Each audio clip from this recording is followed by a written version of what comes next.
What's going on? It's DeAndre Bembry, and you're listening to the 3-Point Conversion.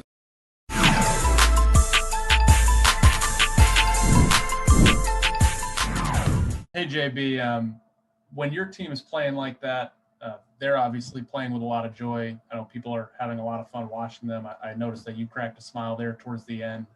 When they're playing like this, and I would think that this is closer to the identity that you guys were searching for, how much joy do you have when you watch them? I cracked a smile? I'm pretty sure you did. I'll go back and look at the tape, but I think it happened behind the mask. Okay. I was going to ask that. I didn't know what you had behind the mask, but this is a fun group. Love coaching them. I love being their head coach. They inspire me. I love the joy they play with, the unselfishness, the spirit that they have. Even when things aren't going well, they have a calm spirit about themselves, a positive spirit. Just proud of them. Just proud of them. I think they've done a heck of a job to this point, and they're not satisfied. They want to do more. They want to be more.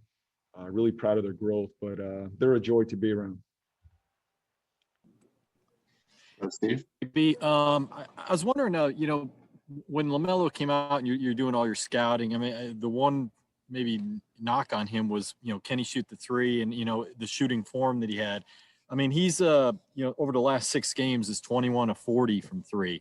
Was there any concerns about that, and how surprised or not surprised are you at how well he's shooting the ball from long range? There was concern on my part, obviously watching him, not knowing the kid, not being around him to evaluate. But when we went to LA to interview him and watch him, there was just a confidence about him in his shot. And I think, as I sat there with Mitch, looked over him, I said, he's going to be fine. The kid oozes confidence. He believes it's going in. That's at least half the battle in this thing.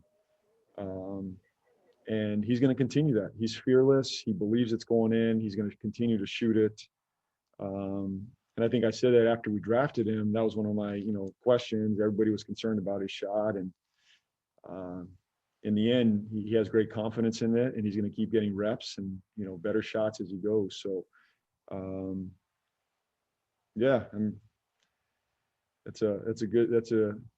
it's a great weapon to have, though, and it sets up a lot of his game. He can get to the rim. I know he missed a lot of bunnies tonight. He got to the rim, most of those he finishes, but really proud of his effort tonight. Let's go to Rod and then Rick.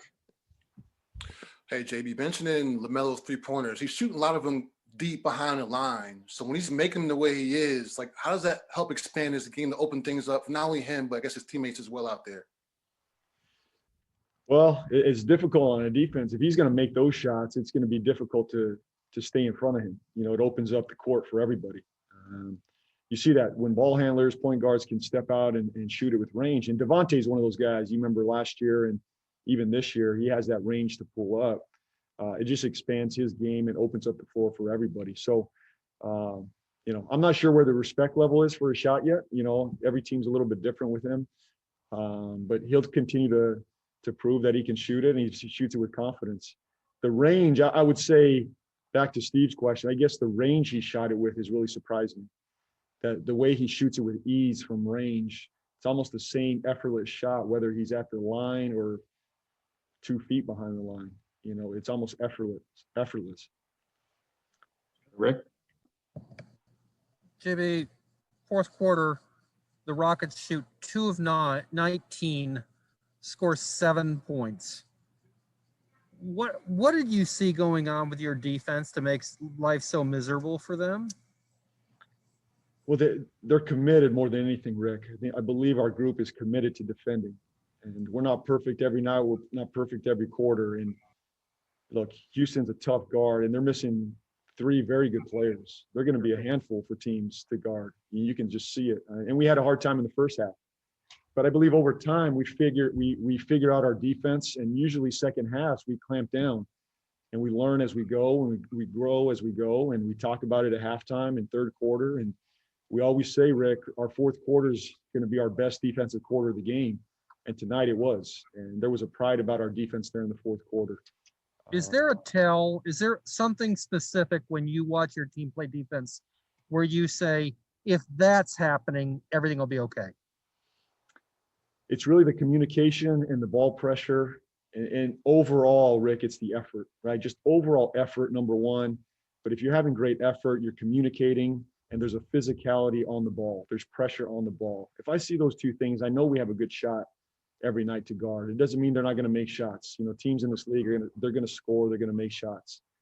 But if I see the effort that is there, the ball pressure is there, and the communication, we're going to figure it out as the game goes. Let's go to Sam and then Richard. Hey, JB, congrats on the win. Felt like towards the end of that third quarter too, you guys got a real big boost from Miles, Malik, and Biz even to kind of really put this thing over the edge. What did you think of the way they were able to come in and not only kind of keep things where they're at, but really kind of pull the game out? Yeah, you're right. That group really turned the game for us. And I got to put Caleb Martin in there. I thought he made the biggest play of the game. You know, when he dove for that loose ball, got us an easy one, that really ignited us. And I think the next possession or the second, you know, maybe the possession after, he gets the charge for us. And that's that type of effort, winning plays that really turns games. And Biz did it with his protection of the rim. Caleb did it. Those two guys were fantastic tonight. And, you know, I'll put Miles in there. I thought he was, again, effective for us on both ends of the floor. He's engaged defensively. He's talking. He's communicating. And I thought Malik had a very mature game again today. You know, he had a couple of turnovers there. He bounced right back. He didn't lose his cool. I mean, he just stayed poised and stayed with it. That group really turned the game for us. Let's go to Richard and wrap up with Danny.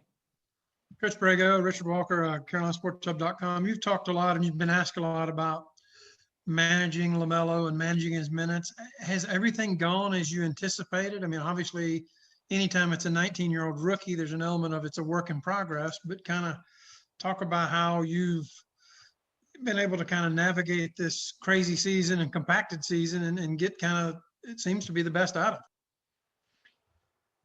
Well, he deserves credit. You know, we're managing him. I'm managing his minutes, his load. Obviously, our staff does a great job with him, and we all got our arms wrapped around him. More than anything, he's reaching out his arms. He wants to be coached. He wants to be better. He wants to be great. And it's really that curiosity, that drive to be great every single day is what I get a joy out of, you know, in being around him. The minutes are just going to be the minutes. I don't have an answer there. I didn't have expectations going in saying X amount of minutes. Obviously, as I've said to this group before, you know, this is a 19-year-old that didn't play a whole lot last year. I didn't know what to expect. You know, he's coming to the NBA for the first time.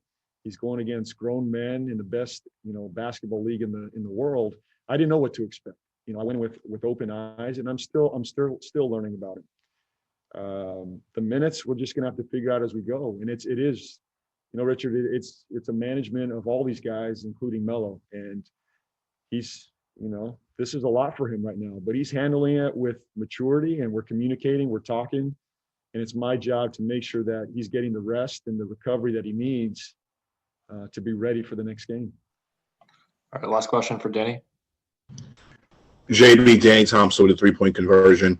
We all know what Melo brings to the table. He was bringing everything off the bench. Now that he's in the starting lineup, and Malik has now kind of taken that role off the bench. Do you feel like Malik is bringing that same type of energy that LaMelo was bringing when he was coming off the bench? Yeah, I do see energy by Malik. When he comes in the game, we don't miss a beat. You know, he picks up right where, you know, Melo, Terry left off. You know, he continues to push the pace. He puts pressure on the rim. He's a shot maker. And, you know, those are qualities we need off the bench. He can be a very explosive bench player, and he's filling that role right now. Thank you, Coach. Thanks, guys.